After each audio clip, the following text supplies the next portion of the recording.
Baik, kita coba mengerjakan soal yang tadi ya. Jadi, di sini transaksi tanggal A, Tuan Ahmad mendirikan perusahaan dalam bentuk perseroan terbatas dengan menyetorkan uang senilai 150 juta rupiah, menyetorkan uang. Maka kita tulis di sini karena dia nyetorin berarti nambah kas kita 150 juta rupiah ya. Ini dibuat dalam ribuan. Kemudian dia menyetorkan untuk apa? Nah, ya, dia menyetorkan sebagai setoran modal. Maka bertambah di sisi pasifanya yaitu modal senilai 150 juta rupiah. Nah, kemudian yang transaksi B, Tuan Ahmad menyerahkan lagi. Nah, ruko nilainya 250 dan tanah nilainya 200 juta sebagai apa? Modal. Maka kita tambah di sini ya, transaksi B nilai rukonya atau bangunannya 250, nilai tanahnya 200 juta. Maka ini di total 2 ini. Maka di sini modalnya nambah senilai 450 ya. Nah, untuk yang C kita lihat transaksinya dia ngapain lagi? Oh, dia membeli. Membeli secara apa? Secara kredit. Berarti dia belum bayar ya. Nilainya 17 juta. Kalau dia membeli apa? Membelinya peralatan. Maka kita dapat punya peralatan baru. Ya kan? Nah, maka peralatan kita di sini transaksi yang C masuk bikin sini ya akun peralatan senilai 17 juta rupiah, nambah peralatan kita. Lalu kalau kita belum bayar maka hutang kita bertambah, namanya hutang usaha 17 juta rupiah ya. Masuk di transaksi yang D. Nah, transaksi D itu memperoleh kartu kredit. Berarti kita dapat pinjaman dari bank Citibank ya, nilainya 60 juta. Kalau kita dapat pinjaman, artinya uang kita bertambah, ya kan? Nah, kita transaksi D, masuk di kas, uang kita nambah 60 juta karena kita ngutang dari. Nah, selain uang yang nambah, apalagi yang nambah? Ya hutang. Hutang apa? Hutang bank. Nah, hutang kita nambah kan 60 juta, kas kita nambah, hutang kita nambah ya. Kemudian transaksi E. Nah, transaksi E ini ada 2 transaksi. Yang pertama, dia menerima dari PT Maju. Yang kedua, dari PT Mitra ya, masing-masing. Yang ini 9 juta. Ini sudah dibayar secara tunai.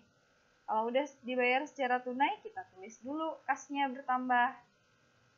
Ya kan? Iya, karena dia udah bayar, artinya kita nerima uang. Kemudian yang PT Niaga kita menerima 20 juta, tetapi belum dibayar oleh PT Niaga. Otomatis kita akan catat sebagai piutang. Kenapa piutang? Karena mereka yang berhutang kepada perusahaan kita. Nilainya 20 juta rupiah. Nah, karena ini sama-sama pendapatan, karena kita menerima pendapatan jasa, maka yang berpengaruh adalah laba ditahan. Bertambah atau berkurang kalau menerima pendapatan? Ya, sesuai slide yang sudah Ibu jelaskan itu bertambah. Totalin aja 29 juta. Kemudian transaksi yang F. Nah, lihat ya, tanggal 25 ini PT Mitra membayar. Berarti kita mengeluarkan uang karena kita membayar. Ada beban tenaga kerja atau beban gaji, kemudian beban perlengkapan dan beban bunga ya. Kita totalin 3,5 ditambah 2,3 ditambah 1,2. Jadi 7 juta. Maka kalau kita mengeluarkan apa? Kas kita berkurang. Nah, dalam kurung ya.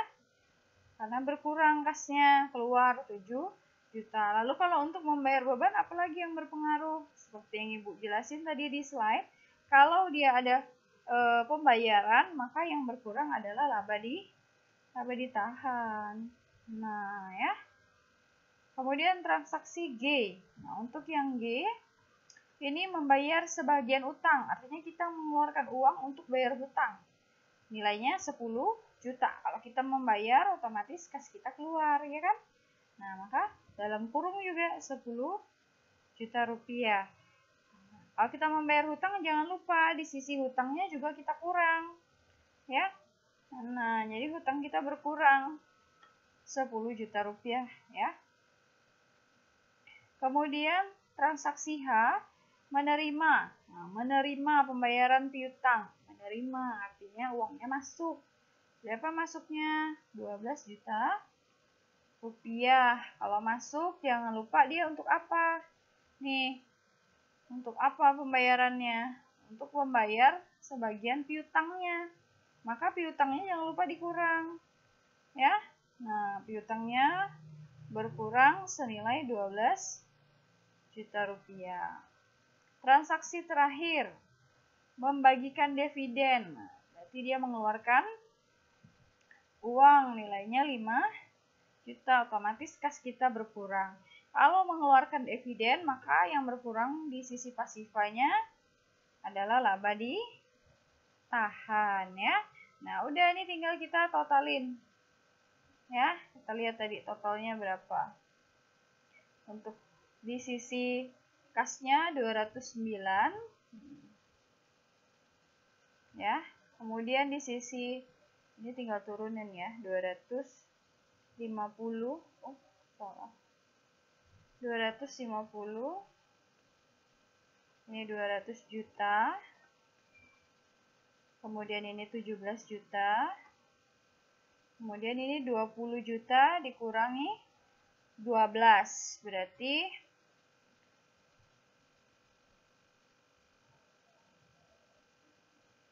8 juta.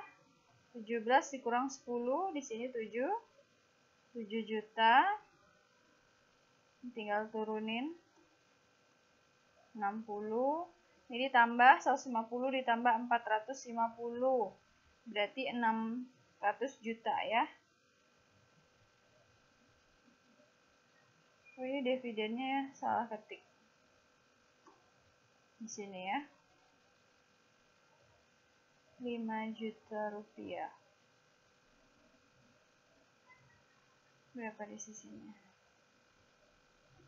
17 juta rupiah, ya. Udah, ini tinggal ditambahin ya. Berapa hasilnya tadi? 684 juta rupiah. Di sisi pasifanya juga sama, 684 juta rupiah, ya. Mudah-mudahan kalian paham. Jika kurang paham bisa tanyakan kepada ibu, ya. Kurang pahamnya di mana. Oke, terima kasih.